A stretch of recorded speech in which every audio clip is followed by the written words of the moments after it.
இடத்தில் நான் பிச்சைக்கு செல்வது எவ்விடத்தில் வெறும் பாத்திரம் உள்ளது என்னிடத்தில் அதன் சூத்திரமோ அது உன்னிடத்தில் ஒரு முறையா இருமுறையா பல முறை பல பிறப்பெடுக்க வைத்தாய் புதுவினையா பழவினையா கணம் கணம் தினம் என்னை துடிக்க வைத்தாய் பொருளுக்கு அலைந்திடும் பொருளற்ற வாழ்க்கையும் துரத்துதே உன் அருள் அருள் அருள் என்று அலைகின்ற மனம் இன்று பிதற்றுதே அருள் விழியால் நோக்குவாய்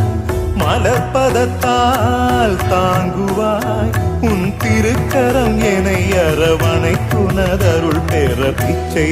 பாத்திரம் ஏன்